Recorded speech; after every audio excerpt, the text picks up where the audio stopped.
Dear students, this video is in continuation with the previous video where we studied the concept of displacement current.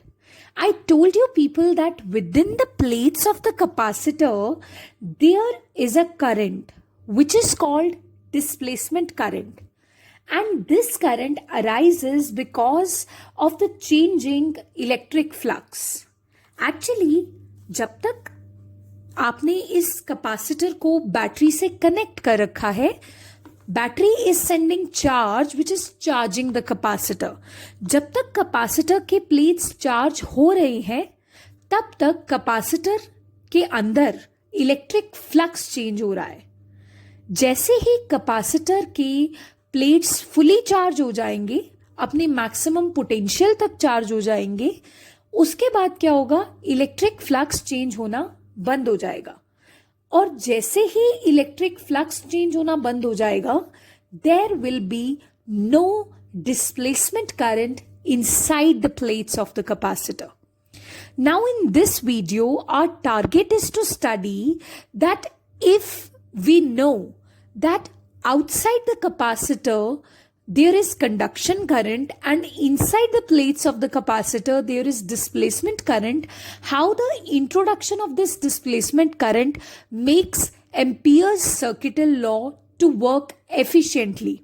Like we know from the previous video, of course, that Ampere's circuital law used to be B vector dot dl vector closed line integral equals to mu naught I. And then we introduce the term displacement current in this equation, क्योंकि ये equation logically inconsistent थी. तो अभी ये जो मैंने ID introduce किया है, इस आईडी से किस तरह से ये लॉ लॉजिकली कंसिस्टेंट हो जाएगा.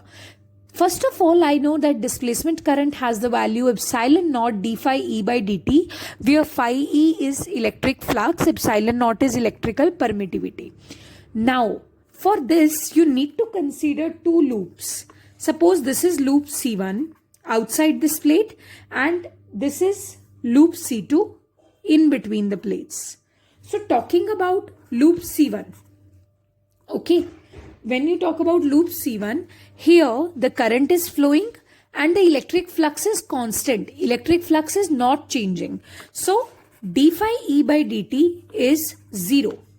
वो तो इनसाइड द प्लेट होगा ना कि इलेक्ट्रिक फ्लक्स चेंज कर रहा होगा, क्योंकि बार बार चार्ज स्टोर्ड जो है वो डिफरेंट है. इन 1 second 2 charges were stored, suppose in the other second 2 more charges were stored. So charge stored is different every second.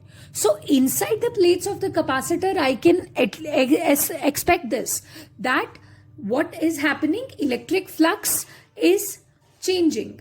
But here I cannot say that electric flux is changing.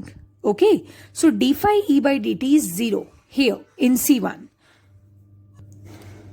So if d phi e by dt is 0, so this means displacement current is 0 for loop C1. So this would mean that B vector dot dl vector equals to mu naught I plus ID. This will be B vector dot dl vector equals to mu naught I, because ID is 0, or you can say I plus ID is equal to current I. But now when you talk about loop C2, here I plus ID, loop C2 lies in between the plates where there is no conduction current I. So I is 0. 0 plus epsilon naught d phi e by dt. This is the value of displacement current. This is the value of conduction current. Now we know that electric field is Q upon epsilon naught A inside the plates of the capacitor, and electric flux is equal to EA cos 0 degree. So phi E is equal to Q upon epsilon naught A into A. So phi E is Q upon epsilon naught. तो अब ये जो I plus ID की value है, इसमें epsilon naught d phi E by d t है, d by d t लिख दीजिए इसको, फाई ई की जगह पे Q upon epsilon naught I plus ID as it is, epsilon naught, ये 1 अपॉन एप्साइलन नॉट यहाँ से कॉमन आ जाएगा and it will be d Q by d T.